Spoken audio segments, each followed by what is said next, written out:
नमस्कार मंडळी, नेहाच महाराष्ट्र व्लॉग्समध्ये मी नेहा तुमच्या सर्वांचं मनापासून स्वागत करते। आज आपण हे डिंकर ड्रायफ्रूट मखाणाचे लाडू करणार आहोत। तर हे लाडू जे आहेत ना, मला कस्टमरच्या डिमांडप्रमाणे कस्टमरने मला ज्या क्वांटिटीमध्ये सामान घ्यायला सांगितलं त्या क्वांटिटीमध्ये हे मी करत आहे लाडू। तर आता इथे आपल्याला सर्वात पहिले हळीव घ्यायचे आहेत। इथे 50 ग्राम हळीव वापरलेले आहेत। चांगले कोरडे आपल्याला खरपूस भाजून घ्यायचे आहेत। हळीव भाजायला जास्त वेळ लागत नाही, 3 ते 4 मिनटं पुरेशी असतात। त्यानंतर मखाणा घेतले आहेत। तर मखाणा हे मी 200 ग्रॅम मखाणा वापरले आहे इथे। तर मखाणासुद्धा क्रिस्पी होईपर्यंत आपल्याला चांगले कोरडे परतून घ्यायचे आहे।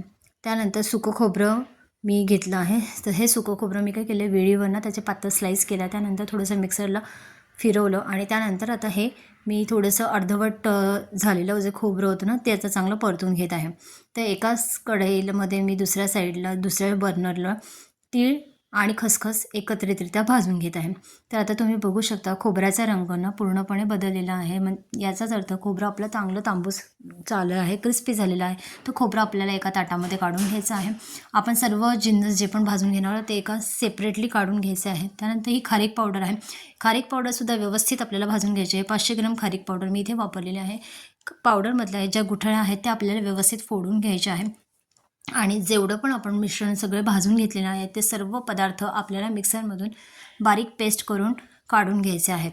तर आता सर्वात शेवटी आपण ड्रायफ्रूट्स इथे वापरणार आहोत। तर इथे मी पाव किलो ड्रायफ्रूट्स वापरलेले आहेत कस्टमरने सांगितल्याप्रमाणे, म्हणजेच काजू पाव किलो, अक्रोड पाव किलो आणि बदाम पाव किलो। तर या रेशोमध्ये हे सगळे ड्रायफ्रूट्स इथे वापरलेले आहेत। तर आता ज्या कस्टमरने मला सांगितलेलं आहे त्याप्रमाणेच मी आता त्यांना याचे रेटसुद्धा व्यवस्थित लावणार आहे। म्हणजे माझी मेहनत, माझं गॅस, मला लागलेला वेळ कामासाठी तो पण सुद्धा मी याच्यामध्ये कन्सिडर करणार आहे। तर आता अशा प्रकारे आपले ड्रायफ्रूट्स व्यवस्थित गोल्डन ब्राऊन झालेले आहेत। ते आता थंड झाल्यानंतर त्याची पण मिक्सरमधनं पावडर आपल्याला करून घ्यायची आहे। तर आता सगळ्यात शेवटी आपल्याला डिंक तळून घ्यायचा आहे तुपामध्ये। तर डिंक चांगला फुलेपर्यंत तळून घ्यायचा आहे। तुम्ही बघू शकता डिंक चांगला फुगला आहे आपला।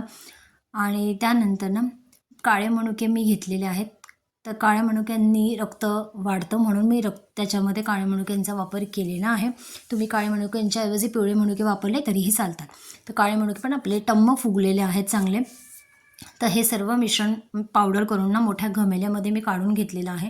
तर इथे पावडर मी केलेली आहे उडीद पावडर, उडीद डाळ असते ना त्याची पावडर करून घेतली आहे। तर सर्वात पहिले काय केलं, उडीद डाळना चांगली परतून घेतली कोरडी आणि त्याची मिक्सरला पावडर करून घेतली आहे आणि ती चांगली हे परतून घ्यायची आहे तुपावर आपल्याला।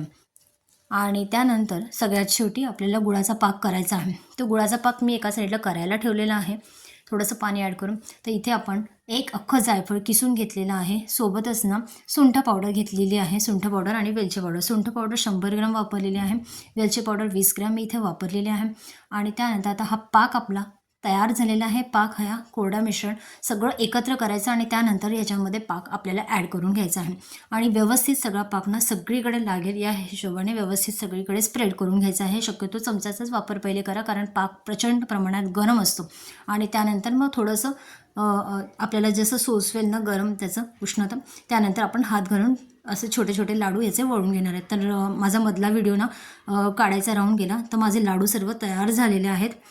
तर आजचा माझा हा व्लॉग तुम्हाला कसा वाटला ते मला नक्की कमेंट करून सांगा, कारण हा जो व्लॉग होता ना हा मी कस्टमरने ज्या प्रमाणात मला साहित्य वापरायला सांगितलं होतं त्याप्रमाणे साहित्य वापरून मी लाडू बनवलेले आहेत।